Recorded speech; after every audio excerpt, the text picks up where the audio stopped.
आज हम लोग सिख एवं अंग्रेज के पार्ट थर्ड की अध्ययन करेंगे। इससे पहले पार्ट वन पार्ट टू में हम लोगों ने चार गुरुओं के बारे में देख लिया और आज पांचवें गुरु के बारे में अध्ययन हम लोग करेंगे। तो थोड़ी सी हम बैक में रिवीजन कर लेते हैं, उसके बाद आज हम लोग पांचवें गुरु के बारे में जानेंगे। सिखों के प्रथम गुरु गुरु नानक हुए, जिनका जन्म 1469 ईस्वी में हुआ था। ये सिखों के प्रथम गुरु कहलाए और जो गुरु नानक के अनुयायी थे वो सिख कहलाए। जो गुरु नानक थे, इन्होंने लंगर व्यवस्था की शुरुआत किया था और आगे चलकर संगत एवं पंगत व्यवस्था का शुरुआत किया। इसके बाद दूसरे जो गुरु आए, गुरु अंगद, जिनको लहना भी कहा जाता था। गुरु अंगद जो आए, वो जो संगत और पंगत व्यवस्था था उसको अस्थायी कर दिया और गुरु ग्रंथ साहिब की रचना भी किया।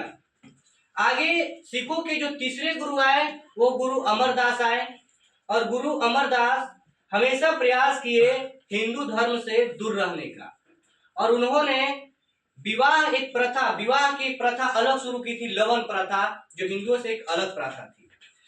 गुरु अमरदास की पुत्री थी बीबी भानी, जिसको अकबर ने 5 गांव दान में दिए थे और अकबर गुरु अमरदास से मिलने के लिए गोविंदवाल में जाकर उनसे भेंट किए थे और वहां पर 5 गांव उनको दान में दिए थे। उसके बाद सिखों के चौथे जो गुरु हुए रामदास, जो बीबी भानी के पति थे और अमरदास के दामाद। सिखों के जो चौथे गुरु रामदास थे, उनको अकबर उनकी पत्नी को बीबी भानी को 500 बीघा जमीन दान में दिया था और जो रामदास थे वो उस जमीन पर जलाशय, एक अमृतसर नामक जलाशय खुदवाया था और आगे चलकर अमृतसर नामक एक नगर बसाया था। उसके बाद हम लोग अध्ययन किया था पांचवें गुरु के बारे में। आज हम लोग अध्ययन करेंगे।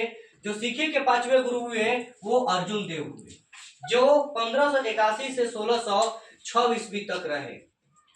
इन्होंने सिख धर्म के जो धार्मिक ग्रंथ है, आदि ग्रंथ, इसका रचना किया था, जिसे गुरु ग्रंथ साहिब भी कहा जाता है।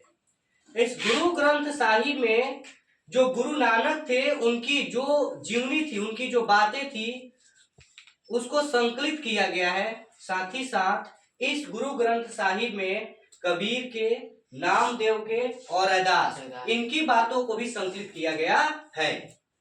इन्होंने जो रामदास ने जो बनवाया था अमृतसर जलाशय, उसमें एक स्वर्ण मंदिर या हरमंदर साहब का निर्माण करवाया था और आगे चलकर जो गुरु अर्जुन देव थे, वो जहांगीर के पुत्र खुसरो, उसके भरवाल के युद्ध में उसका साथ दे दिए थे और उसके युद्ध में साथ देने के कारण जो जहांगीर है वो गुरु अर्जुन देव को 606 ईस्वी में मरवा देता है।